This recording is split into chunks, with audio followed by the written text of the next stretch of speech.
Good morning plus one class. Last हमने किया था सिग्मा और पाई बॉन्ड जो है आपका कंप्लीट हो गया था कल। सिग्मा और पाई बॉन्ड में मैंने आपको बताया था सिग्मा बॉन्ड आपके पास कब बनता है, जब इंटरन्यूक्लियर एक्सिस के अलोंग जो है ओवरलैपिंग होती है। लेकिन आपके पास पाई बॉन्ड कब बनता है, जब वो साइडवेज ओवरलैपिंग उसकी होती है। तो ये आपके पास पाई बॉन्ड बताया था और ये आपके पास मैंने सिग्मा बॉन्ड बताया था। बहुत इंपॉर्टेंट है बेटा सिग्मा और पाई बॉन्ड कैलकुलेट करना, प्लस टू क्लास तक आता है। तो यहाँ से वो टॉपिक आपका कंप्लीट हो चुका था।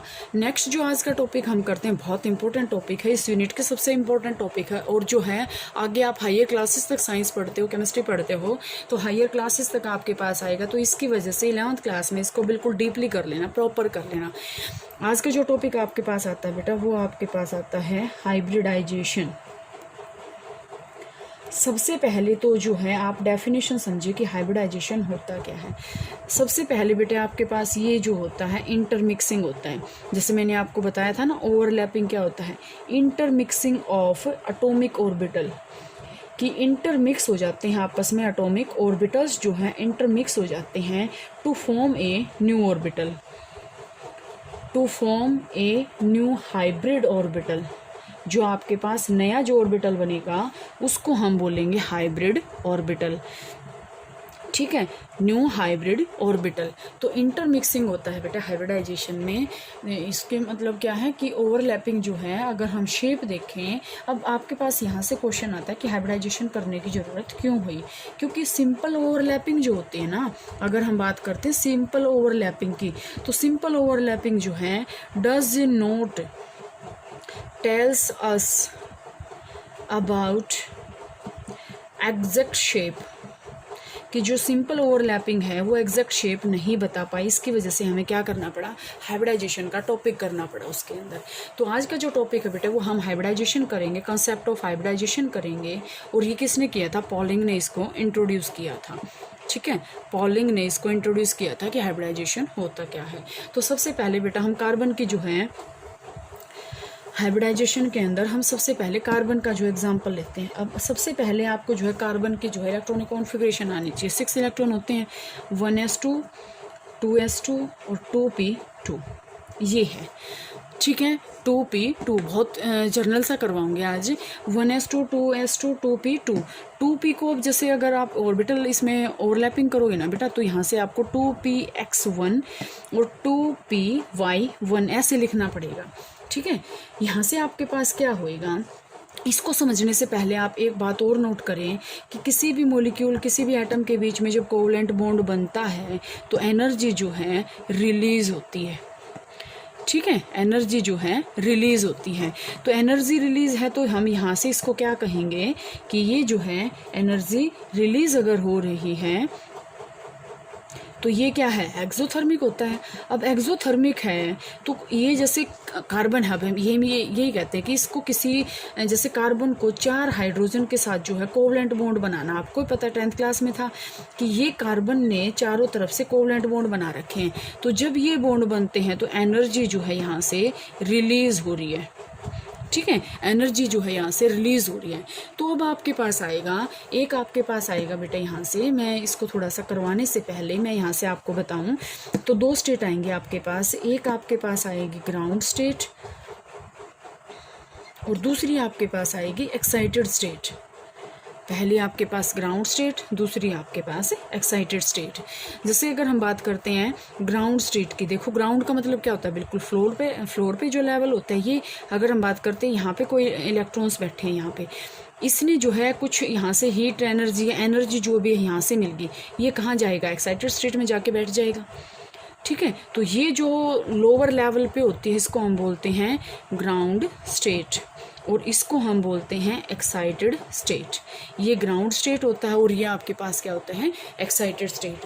अब आपको भी पता है एक्साइटमेंट कब होती है, जब कोई किसी को एनर्जी मिल जाती है। एक्साइटेड तो एक्साइटेड स्टेट का मतलब क्या होता है, यहाँ से अब अकेला वो ऐसे कैसे नहीं जाएगा, लेकिन जब कोवलेंट बॉन्ड बन रहा है यहाँ पे तो एनर्जी को क्या करेगा, एब्जॉर्ब कर लेगा। यहाँ पे एनर्जी को एब्जॉर्ब करने के बाद वो कहाँ चला जाएगा, एक्साइटेड स्टेट में जो है पहुँच जाएगा जाके।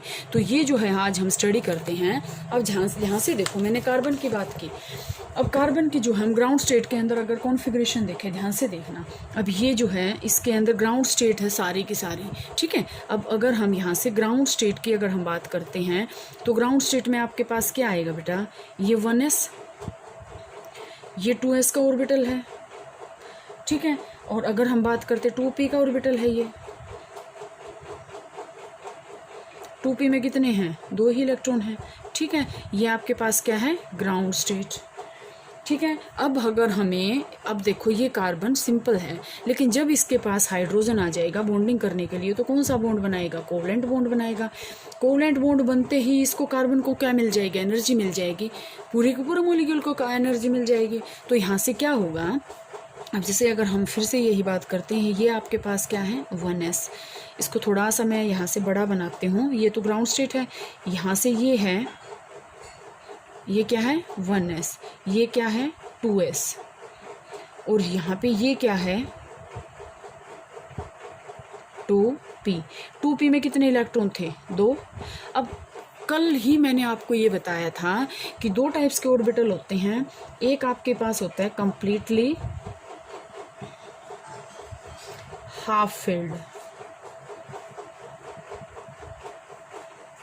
और एक होता है आपके पास fully filled. Completely half filled का मतलब क्या होता है, जितने भी लोब्स उसके अंदर हैं हर एक के अंदर एक एक इलेक्ट्रॉन होना। अब ध्यान से देखो, अब ये तो इलेक्ट्रॉन यहाँ तक जाने में तो बहुत एनर्जी लेंगे। अब ध्यान से देखो कि अगर हम इसको लें तो ना तो ये कंप्लीटली हाफ फिल्ड ना ये फुल्ली फिल्ड, तो इसका मतलब ये अनस्टेबल है। अनस्टेबल है तो हम इसको स्टेबल फॉर्म में लेके आने के लिए हम क्या करेंगे, इसको क्या करेंगे, अब एनर्जी तो अगर जब इसके अंदर कोवलेंट बॉन्ड बन रहा है तो एनर्जी तो इसने गेट कर ली, एनर्जी गेट कर ली तो ये वाला इलेक्ट्रॉन क्या करेगा, एनर्जी को लेके इस ऑर्बिटल में जाके बैठ जाएगा और ये क्या बन जाएगा 1s के तो एज इट इज़ रहेंगे क्योंकि इतने ऊपर तो ये जाएंगे नहीं। 2s में आपके पास क्या है, सिर्फ एक इलेक्ट्रॉन रह गया और यहाँ पे क्या हो जाएंगे, तीनों क्या है कंप्लीटली हाफ फिल्ड हो जाएंगे। होगी ना। अब आपके पास आता है कि हाइब्रिडाइजेशन होती क्या है, किस किस के बीच में हाइब्रिडाइजेशन हुई, किस किस ऑर्बिटल ने आपस में मिक्सिंग की। तो इस इलेक्ट्रॉन ने 2s ने किसको दे दिया, 2p को। तो यहाँ से अगर हम हाइब्रिडाइजेशन देखें तो sp हाइब्रिडाइजेशन होगी, sp हाइब्रिडाइजेशन जो है यहाँ पे टेक्स प्लेस हुई है। दोबारा तो समझो बेटा थोड़ा सा एक बार, बहुत अच्छा टॉपिक है आपको और क्लियर आपको आना भी चाहिए। सबसे पहले हमने ग्राउंड स्टेट कॉन्फ़िगरेशन लिख ली इसके, 1s2 ये क्या है 1s2, ये क्या है 2s2 और ये क्या है 2p2, ये ऐसे है 1s2 2s2 2p2 ये है। अब आपको मैंने बताया कि जैसे ही कोवलेंट बॉन्ड की फॉर्मेशन होगी, कार्बन क्या करेगा, एनर्जी को क्या करेगा, रिलीज़ करेगा। जब वो कोवलेंट बॉन्ड की बनाएगा तो एनर्जी रिलीज़ करेगा, एनर्जी रिलीज़ करेगा तो यहाँ से ये इलेक्ट्रॉन मुश्किल है, क्योंकि ध्यान से देखो जो इसके पास लेवल के थोड़ा सा पास होएगा वही जंप करेगा। तो यहाँ से इस इलेक्ट्रॉन ने क्या करी, एनर्जी को क्या किया, एब्जॉर्ब कर लिया और इससे अपर लेवल में जाके बैठ गया। क्योंकि कोई भी चीज़ है, अब जैसे देखो अगर ये मार्कर है यहाँ पे, मैं इसको एनर्जी दूंगी जैसे थोड़ी सी, जैसे ये मान के चलो मैंने ये कैप ले ली, मैंने इसको एनर्जी दे दी तो ये ऊपर गया ना। कोई भी चीज़ है जब हम उसको एनर्जी देते हैं तो वो ऊपर जाएगा। अब ये बात नहीं है कि इसको हम एनर्जी तो यहाँ भी ऐसे भी दे रहे हैं, प्रेशराइज कर रहे हैं इसको हम यहाँ, तो ये इलेक्ट्रॉन कहाँ जाएगा, यहाँ जाके बैठ जाएगा और ऑर्बिटल जो ये ओवरलैपिंग जो हो जाएगी, हाइब्रिडाइजेशन जो हो जाएगी वो हो जाएगी sp। ठीक है, क्या हो जाएगी sp।